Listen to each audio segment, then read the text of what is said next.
It's finally here. It's the TuneBreaker New Music Awards TV show.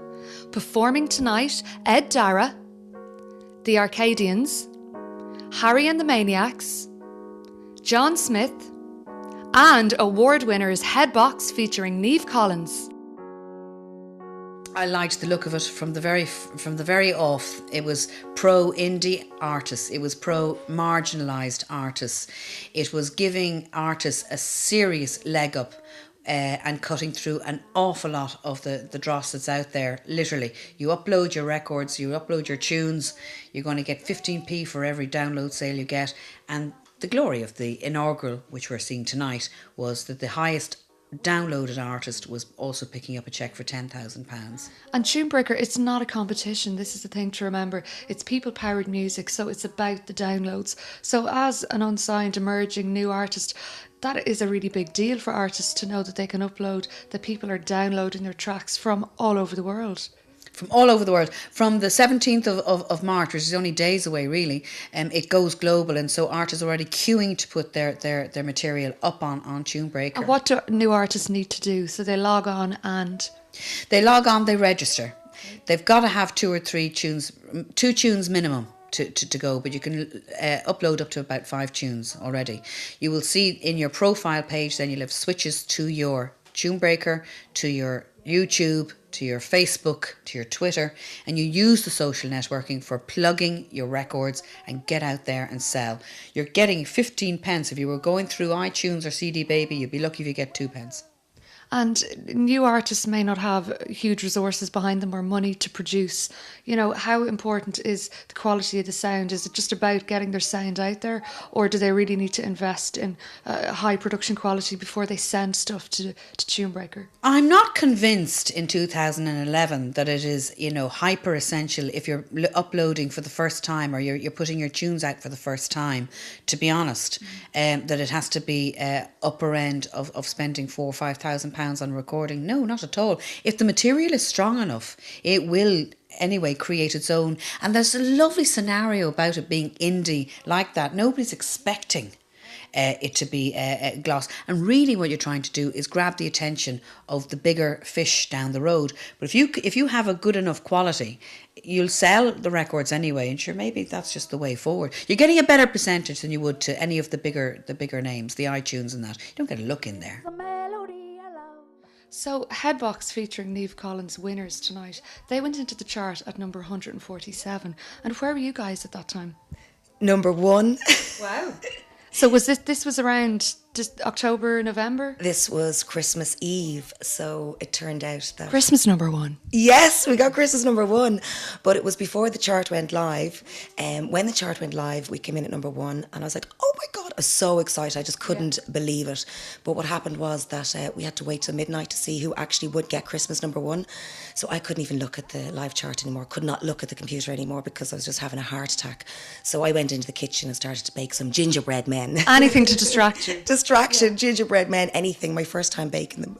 So was somebody else checking at that point for you? Oh yeah, my fiance was, but he was looking, but I said, don't tell me. So I came in then at midnight, checked, and it was brilliant. And how does it feel to know it's because of downloads? It's not a competition per se. This is people logging on and downloading your track. I know, it's absolutely brilliant. I mean, it's just fantastic. I mean, people can listen to your stuff on MySpace, but to actually download your tunes, and they're paying for it legally, and everybody's getting paid. I mean, it's just brilliant. When you did connect with TuneBreaker and upload your tracks, what was the experience like? Well, I was just amazed. It was just it's such a gratifying experience to know my stuff was being downloaded and people were liking it, and by people from all over the world. The artists were UK and Irish to begin with, but people from anywhere in the world can download and listen to your tracks and share them then. That's the idea. Well, that's what it's got to, and it's now making my stuff available everywhere. Which our stuff, I should say, not my stuff, but making our stuff available all over the place. And I know when we started first, yes, it was UK and Ireland, but it's getting from A to B, and it was a great result for us. It just turned everything around. And now TuneBreaker was just. I mean, And thank I you, would- Mr. TuneBreaker. And now with the globals, you know, if you could talk to prospective musicians out there, people at home in their rooms recording stuff that have real talent, but that may be a bit nervous about uploading to this site, you know, what would you say to them? Well, forget that. It's you do it once. It's a learning curve, and you lose that inhibition very quickly. I think. I think, and a lot of, because of my exploits on TuneBreaker, a lot of musician friends of mine have actually come to me and said, "Can we discuss TuneBreaker sometime?" And because they have their own stuff they want to put up, and they're seeing TuneBreaker as They're seeing how well you've done out of it and what it's meant for Headbox. Yeah, that's exactly it. They've seen how well, and so, I mean, that's where it starts. It's been amazing. Probably one of the best experiences musically to happen to me. So what was going on for Headbox before TuneBreaker? Well, a lot of background work. Myself and Ken have worked kind of for the last 2-3 years.